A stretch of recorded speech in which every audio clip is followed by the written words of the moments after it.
आप सभी को जय मसीह की। हम परमेश्वर का धन्यवाद दें कि परमेश्वर ने एक हमें सुंदर अवसर दिया कि हम उसके भवन में आएं और आज उसके वचनों को हम सुने। तो आज हम परमेश्वर का वचन सुनने जा रहे हैं एक रियल मैन ऑफ गॉड के बारे में, जो परमेश्वर का एक सचमुच एक परमेश्वर का जन था, जिसके विषय में हम जानने जा रहे हैं। उसके लिए खोलेंगे हम प्रेरितों की पुस्तक अध्याय 12, उसके पद हम लोग पढ़ेंगे 1 से। उस समय हेरोदेस राजा ने कलीसिया के कई व्यक्तियों को सताने के लिए उन पर हाथ डाले। उसने यूहन्ना के भाई याकूब को तलवार से मरवा डाला। जब उसने देखा कि यहूदी लोग इससे आनंदित होते हैं, तो उसने पतरस को भी पकड़ लिया। वे दिन अख़मीरी रोटी के दिन थे। उसने उसे पकड़ के बंदीगृह में डाला और 4-4 सिपाहियों के 4 पैरों में रखा, इस विचार से कि फंसने के बाद उसे लोगों के सामने लाए। बंदीगृह में पतरस बंद था, परंतु कलीसिया उसके लिए लौ लगाकर परमेश्वर से प्रार्थना कर रही थी। हालेलुया। यहाँ पे वचन में जब हम पढ़ते हैं तो लिखा है, उस समय हेरोदेस राजा ने कलीसिया के कई व्यक्तियों को सताने के लिए उन पर हाथ डाले। हेरोदेस राजा जो था वहाँ का, उसने क्यों कलीसिया के लोगों पर हाथ डाले?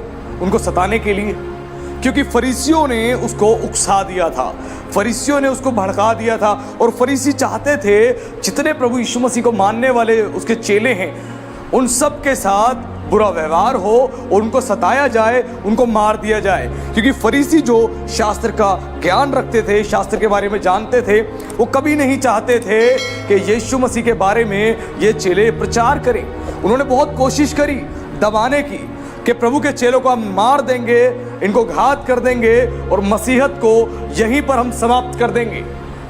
मसीहत को आज केवल ये नहीं, आज के समय में ही मसीहों को सताया जा रहा है, उनको दबाया जा रहा है। ये प्रभु यीशु मसीह के समय में जो हेरोदेस राजा था, उसके समय से आरंभ हुआ और उस समय से प्रेशर किया गया कि कलीसियाओं को नष्ट किया जाए, कलीसियाओं को दबाया जाए, कलीसियाओं के साथ गलत काम किया जाए। और यहाँ पर हमें पढ़ने में आता है कि उन्होंने क्या करा, यूहन्ना के भाई याकूब को तलवार से मरवा डाला। उन्होंने मरवा डाला, याकूब जो प्रभु का चेला था उसको मरवा डाला। यानी जब प्रभु के पीछे आप चलते हो, उसकी सेवकाई आप करते हो, तो आपके ऊपर सताव आने लाजमी है, वो सताव आएगा ही आएगा।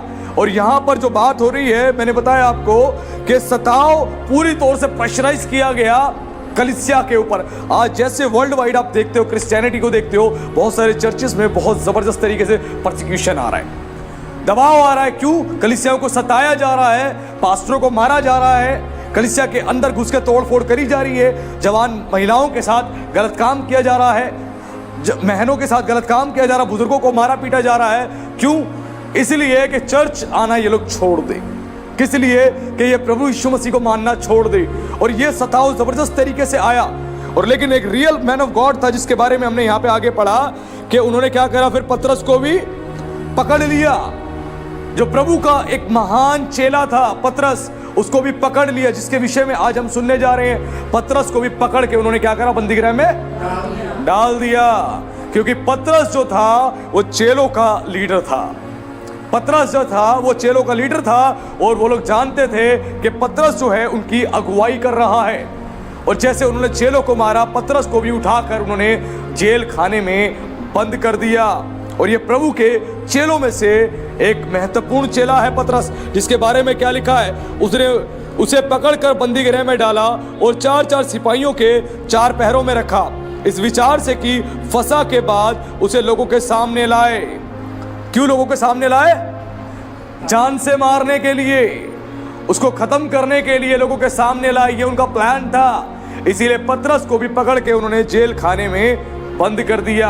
आज वैसे ही चर्चिस में जितने क्रिश्चियंस आते हैं, जब सताव आता है, परेशानी आती है, कुछ क्रिश्चियंस जो हैं वो क्या करते हैं, चर्च को ही छोड़ देते हैं। वो चर्च को ही छोड़ देते हैं, वो चर्च आना बंद कर देते हैं। वो कहते हैं हम घर में ही प्रेयर करेंगे, हम चर्च नहीं जाएंगे।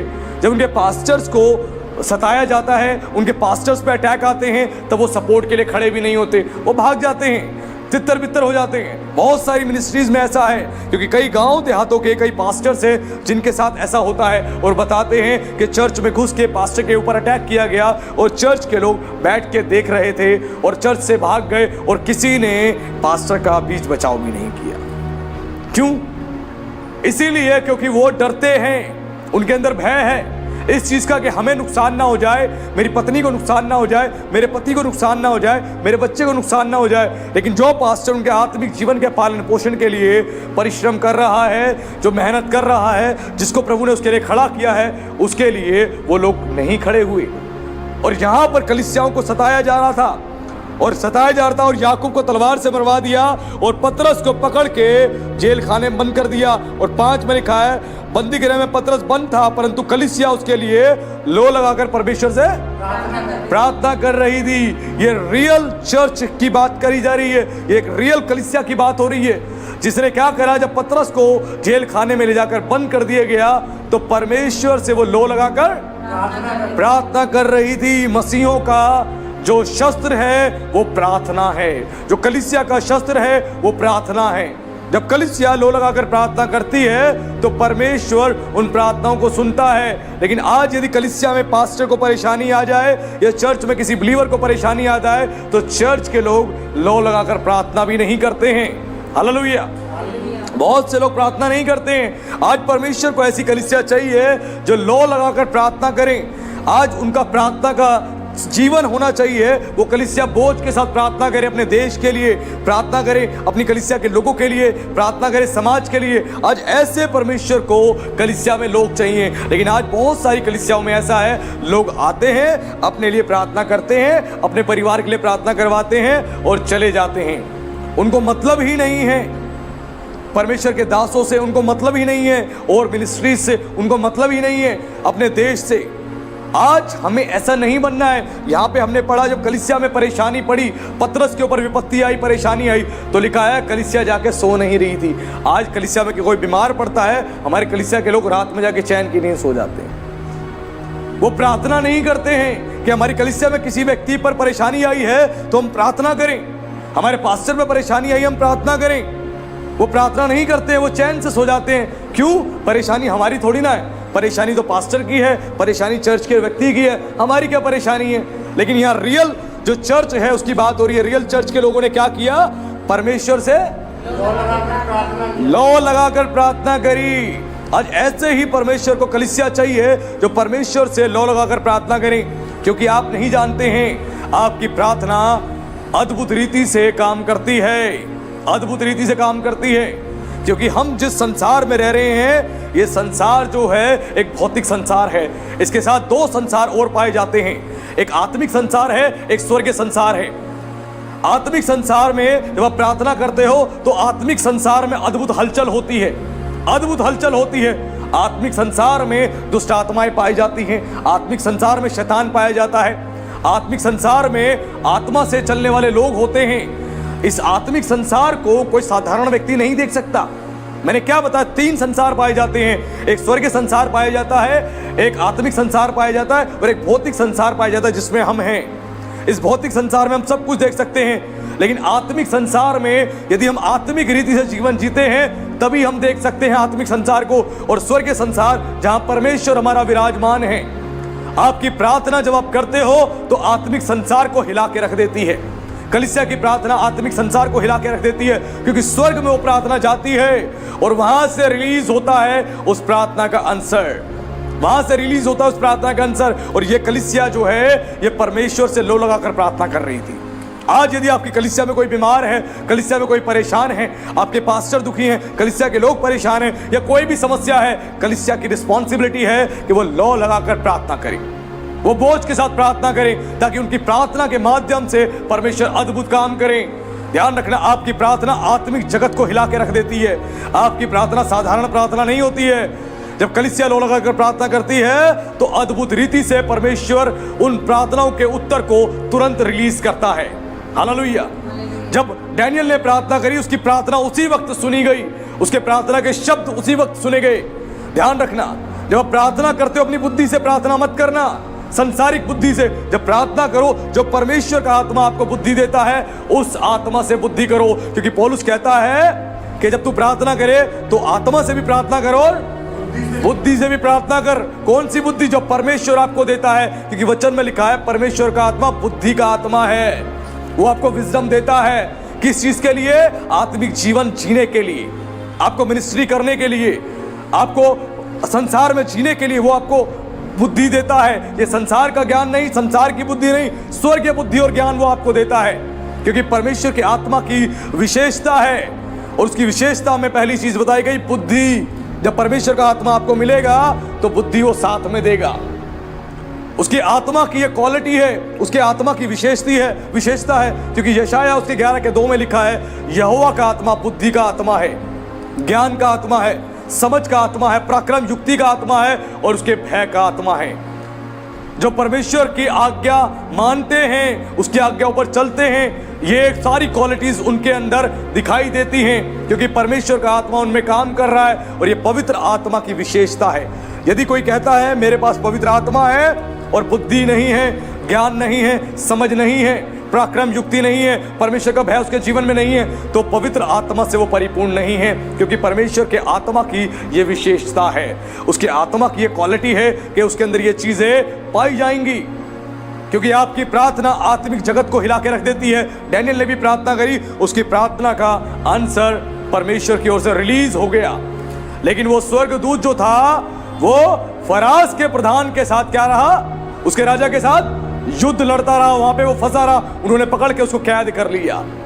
उसके बाद में मिकाएल स्वर्गदूत आया, जो सारे स्वर्गदूतों का प्रधान है, और उसने आके उसको छुड़ाया, उसकी सहायता करी। आपकी प्रेयर जो है सुनी जाती है यदि आप आत्मा से प्रार्थना करते हैं, लो लगाकर प्रार्थना करते हैं। अगर आपकी प्रेयर का आंसर आने में समय लग रहा है तो ये ध्यान रखना कि आपकी प्रार्थना का हो सकता है आंसर मिल चुका है, लेकिन आकाश में उस आंसर को किसी ने रोका हुआ है।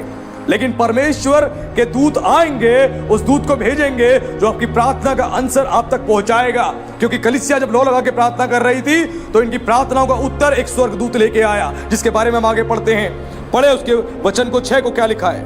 जब हेरोदेस उसे लोगों के सामने लाने को था, उसी रात पतरस 2 जंजीरों से बंधा हुआ 2 सिपाहियों के बीच में सो रहा था, और पहरे हुए द्वार पर बंदीगृह की रखवाली कर रहे थे। तो देखो, प्रभु का एक स्वर्गदूत आ खड़ा हुआ, और उस कोठरी में ज्योति चमकी, और उसने पतरस की पसली पर हाथ मार के उसे जगाया और कहा, उठ जल्दी कर। और उसके हाथों से जंजीरें खुलकर गिर पड़ी। हालेलुया। यहाँ पर हम पढ़ते हैं कि पूरी पहरादारी कर रखी थी, पतरस बाहर ना निकल जाए, पूरी पहरादारी कर रखी थी। और उसके बाद पतरस जहां पर था जेल खाने में, उसको पता है कि मुझे कल मार दिया जाएगा, मुझे किल कर दिया जाएगा। वो फिर भी गहरी नींद में सो रहा था। आज पता लग जाए किसी को कि कल उसकी मृत्यु होने वाली है, उसको रात को नींद नहीं आएगी। लेकिन रियल मैन ऑफ गॉड था ये परमेश्वर का जन, जिसने बड़े प्यार से जाके उस कोठरी में गहरी नींद में था, सो रहा था। आज पता लग जाए कि मेरे को ये परेशानी आ गई, दिक्कत आ गई, रात को नींद नहीं आती। आज अगर किसी मसीह को पता लगे कल मुझे रेंट देना है, परसों मुझे घर का रेंट देना है, मुझे बच्चे की स्कूल की फीस देनी है, मुझे ये काम करना है, वो काम करना है, घर का राशन बनाना है, उसको रात भर नींद नहीं आएगी, वो बेचैन रहेगा। सोचिए, जिस राशन के लिए नींद नहीं आ रही, स्कूल के फीस देने के लिए नींद नहीं आ रही, बच्चे के इलाज के लिए पैसे नहीं है उसके लिए नींद नहीं आ रही, लेकिन सोचो जिसकी मृत्यु होने वाली है, जिसको प्राण दंड मिलने वाला है, वो गहरी नींद में सो रहा है। रियल मैन ऑफ गॉड, उसकी क्वालिटी होती है कि वो परमेश्वर के हाथों में सब कुछ सौंप देता है, वो डरता नहीं है, वो फेथ करता है। यदि आप परेशान रहोगे, आप परेशानियों में डूबे रहोगे तो आपको नींद नहीं आएगी। जब परमेश्वर के हाथों में सौंप दोगे तो परमेश्वर का वचन कहता है वो अपने लोगों को नींद यूं ही प्रदान कर देता है। परमेश्वर के लोग आराम से शांति से सो जाते हैं। यहाँ पतरस जब जेल खाने में बंद था तो कलीसिया उसके लिए लो लगाकर प्रार्थना कर रही थी, और उसकी प्रार्थना का परमेश्वर ने आंसर दिया स्वर्गदूत को भेजकर। और जब स्वर्गदूत आया, आके उसको उठाने लगा, लिखा है उसके हाथ में क्या था, दोनों हाथों में जंजीरें थी और जंजीरों से वो बंधा हुआ था। लेकिन जब वो उसको उठाने लगा तो क्या हुआ, वो उस गहरी नींद में था। उसने बोला पतरस पतरस, तो पतरस नहीं उठा, तो उसने उसकी पसली पर हाथ मारा। क्यों पसली पर हाथ मारा? उसको हिलाना पड़ा, यानी इतनी गहरी नींद में सो रहा था, वरना उसके मुंह के शब्द से ही पतरस उठ जाता, लेकिन उसके पसली पर उसने हाथ मार के उसको उठाया, और लिखा है पतरस उठ गया। और उसने उसके बाद उसको क्या बोला? पढ़े आगे क्या बोला? तब स्वर्गदूत ने उससे कहा, कमर बांध और अपने जूते पहन ले। उसने वैसा ही किया। फिर उसने उससे कहा, अपना वस्त्र पहनकर मेरे पीछे हो ले। वह आगे। निकलकर उसके पीछे हो लिया, परंतु यह न जानता था कि जो कुछ स्वर्गदूत कर रहा है वह सच है, वरन यह सच्चा कि मैं दर्शन देख रहा हूँ। हालेलुया। यहाँ पर लिखा है कि स्वर्गदूत ने उसकी पसली पर हाथ मारकर उसको जगाया। इतनी गहरी नींद में था। मैंने क्या बताया? एक सच्चा मसीह अपनी परेशानियों को लेके रात भर अपनी नींद को खराब नहीं करता, वो परमेश्वर के हाथ में सौंप देता है। आज के समय में जो क्रिश्चियंस चर्च में आ रहे हैं, जो फेथ में थोड़े कमजोर हैं, उनको अगर पता लगता है हमें कल रेंट देना है, बिजली का बिल देना है, हमें इसको पैसे देने हैं, हमें लोन की किस्त भरनी है, रात भर नींद नहीं आएगी उसको। लेकिन सोचो पतरस के बारे में, जिसको पता है कल मुझे मृत्यु दंड मिलने वाला है, वो गहरी नींद में सो रहा है। और परमेश्वर ने कलीसिया की प्रार्थना का आंसर दिया। जब कलीसिया लो लगाकर प्रार्थना कर रही थी, तो परमेश्वर की ओर से वो स्वर्गदूत भेजा गया। किस लिए? पतरस को बचाने के लिए, उसको छुड़ाने के लिए। जब आप प्रेयर करते हो बोझ के साथ अपनी कलीसिया के लिए, कलीसिया के लोगों के लिए, अपने पास्टर के लिए, तो परमेश्वर अपने दूत को रिलीज कर देता है। जैसे डैनियल की प्रार्थना सुनी और दूत को रिलीज कर दिया, क्योंकि दूत उसकी प्रार्थना का आंसर लेके आ रहा था, वैसे ही यहां पर कलीसिया की प्रार्थना का आंसर लेके दूत आ रहा था। जब आप प्रेयर करते हो, आपकी प्रेयर का आंसर स्वर्गदूत लेके आता है, क्योंकि जब आपकी प्रेयर स्वर्ग में जाती है परमेश्वर के सम्मुख, तो परमेश्वर निर्णय लेता है इस चीज का आंसर अभी मुझे देना है या थोड़े टाइम बाद देना है। परमेश्वर ने ऑन द स्पॉट कलीसिया की प्रार्थना को सुना, और सुन के परमेश्वर ने आंसर दिया। और वो स्वर्गदूत जो है वो आया उसको छुड़ाने के लिए, उसको छुड़ाने के लिए आया, और उसने उसकी पसली पर हाथ मारा, उसको बोला उठ और क्या कर?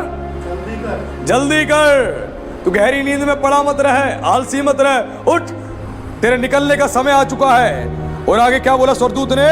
उससे कहा कमर बांध और अपने जूते पहन ले।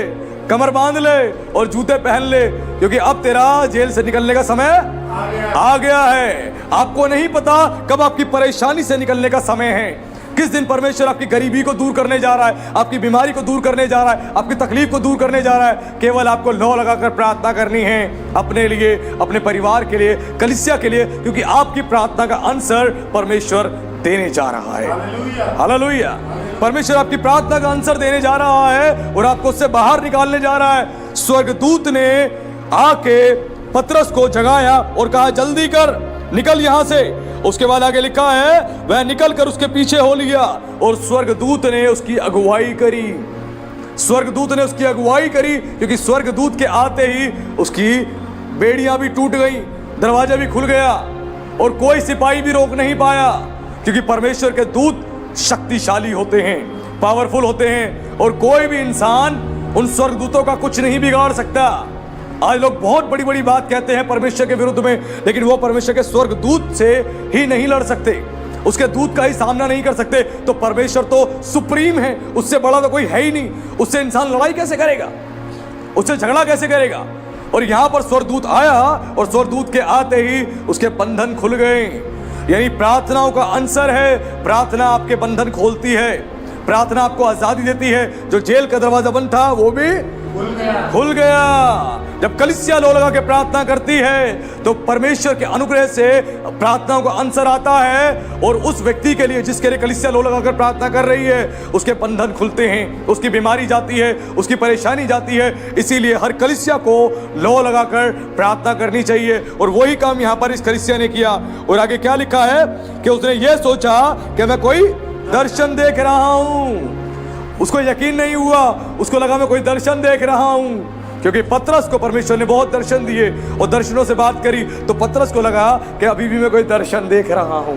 उसको यकीन नहीं हुआ। सोचिए, यानी इतनी गहरी नींद में था, नींद से उठा तो सारे काम तो कर रहा है, लेकिन उसको लग रहा है मैं दर्शन देख रहा हूं। इससे पता लगता है कितनी गहरी नींद में था। अगर कोई गहरी नींद में उसको उठा के कुछ खिला दो, वो खा के सो जाएगा, तो सुबह उससे बोलो कि कुछ खिलाया था तुम्हें, नहीं नहीं मैंने तो कुछ खाया ही नहीं था। क्यों? बड़ी गहरी नींद में था, नींद का नशा उसके ऊपर हावी था। वैसे ही यहाँ पतरस के साथ था, पतरस के ऊपर वो नींद का नशा हावी था, उसको लगा मैं दर्शन देख रहा हूं। आगे क्या लिखा है, पढ़े 10 में। तब वे पहले और दूसरे पहरे से निकलकर उस लोहे के फाटक पर पहुंचे जो नगर की ओर है। वह उनके लिए आप से आप खुल गया और वे निकलकर एक ही गली होकर गए और तुरंत ही स्वर्गदूत उसे छोड़कर चला गया।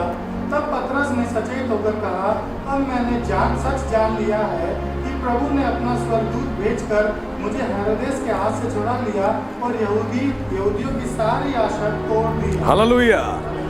यहां पर जब पतरस को लेकर स्वर्गदूत आगे आगे चला तो अपने आप दरवाजे खुलते चले गए। जब परमेश्वर का दूत आपकी अगुवाई करता है, आपको लेकर चलता है, आपके सारे रास्ते खुलते चले जाते हैं। क्योंकि वचन में लिखा है परमेश्वर अपने दूतों को हमारे निमित्त क्या देता है? आज्ञा देता है। इसकी सहायता कर, इसकी मदद कर, इसकी रखवाली कर, इसके साथ चल। परमेश्वर ने दूतों को आज्ञा देता है। परमेश्वर ने पतरस को भी आज्ञा, पतरस के लिए भी स्वर्गदूत को आज्ञा दी, जा इसकी अगुवाई कर। और वही काम यहाँ पर हम देखते हैं। और पतरस निकलता चला गया, और जब स्वर्गदूत उसे छोड़कर चला गया तब उसे एहसास हुआ कि ये कोई दर्शन नहीं है, ये तो हकीकत है। उसके बाद आगे लिखा है, तब पतरस ने सचेत होकर कहा, अब मैंने जान लिया है कि प्रभु ने अपना स्वर्गदूत भेजकर मुझे हेरोदेस के हाथ से छुड़ा लिया और यहूदियों की सारी आशा तोड़ दी।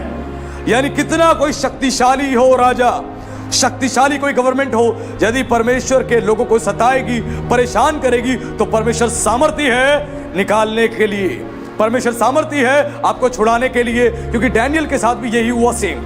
डैनियल को भी सिंहों की मान में डाल दिया गया, सिंहों की मान में डाल दिया गया, लेकिन अंत में स्वर्गदूत आया। क्योंकि परमेश्वर का स्वर्गदूत परमेश्वर के लोगों के लिए हमेशा तैयार रहता है, परमेश्वर के इशारे पर जाने के लिए। और डैनियल को जब जेल खाने में डाला गया, उस सिंहों की मान में डाला गया, तो स्वर्गदूत ने आकर क्या करा? सिंहों का मुंह बांध दिया, बंद कर दिया। क्योंकि जब राजा दारा वापस आया उससे पूछने के लिए, तो उसने बताया, हाँ मेरे परमेश्वर ने स्वर्गदूतों को भेजकर इसके मुंह को, शेरों के मुंह को बांध दिया था। यानी परमेश्वर के दूत एवरी टाइम आपको प्रोटेक्ट करते हैं, आपको हेल्प करते हैं, आपको गाइड करते हैं, और परमेश्वर उनको भेजता है आपकी और मेरी प्रार्थनाओं को सुन के। जब कलीसिया लो लगाकर प्रार्थना करती है तो प्रार्थना का आंसर आता है। यदि आज आपकी कलीसिया में कोई बीमार है, कोई परेशान है, कोई तकलीफ में है, कोई परेशानी में है, आज आपकी रिस्पॉन्सिबिलिटी बनती है कि हम भी इस कलीसिया के साथ, जैसे कलीसिया थी प्रभु के चेलों की, वैसे हम भी लो लगाकर प्रार्थना करें। क्योंकि इन प्रार्थनाओं का आंसर मिलता है, वो परमेश्वर अद्भुत काम करके दिखाता है। जो पतरस बंदी गृह में था, जिसको जान से मार देने का प्लान था और जिसका तमाशा करने का प्लान था, लेकिन परमेश्वर ने पतरस को छुड़ा लिया। हालेलुया। परमेश्वर किसी के भी हाथ से आपको छुड़ा सकता है, वो सामर्थी है, उससे बड़ा कोई भी नहीं है, वो रियल गॉड है। आज आपको बिलीव करना है और आपको पतरस के जीवन को देखना है कि इतनी भयंकर विपत्ति जब उसके ऊपर पड़ी, उसको पता था कि कल मुझे मार दिया जाएगा, लेकिन उसके बावजूद भी पतरस एक गहरी नींद में सो रहा था। क्यों? क्योंकि वचन कहता है परमेश्वर अपने लोगों को नींद यूं ही प्रदान कर देता है।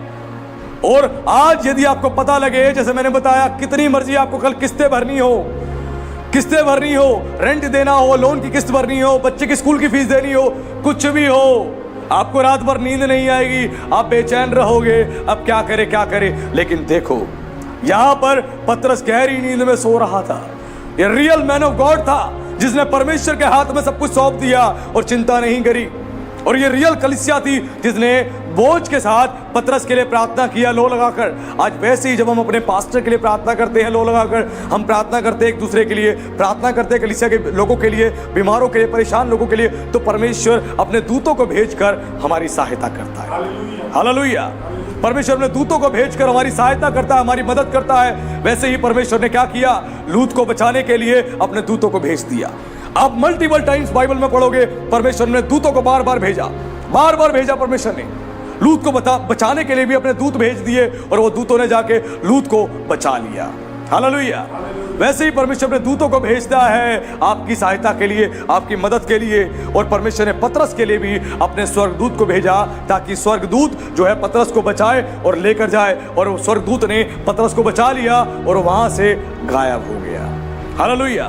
तो आज हमें भी इस कलीसिया की तरह लो लगाकर प्रार्थना करनी है और विश्वास करना है, क्योंकि जब कलीसिया लो लगाकर प्रार्थना करती है उसके अद्भुत काम होते हैं। आत्मिक जगत हिल जाता है, आत्मिक जगत में कंपन आ जाती है, क्योंकि परमेश्वर जो है अपने लोगों की प्रार्थनाओं को सुनता है। वचन में लिखा धर्मी जन की प्रार्थना के प्रभाव से बहुत कुछ हो सकता है।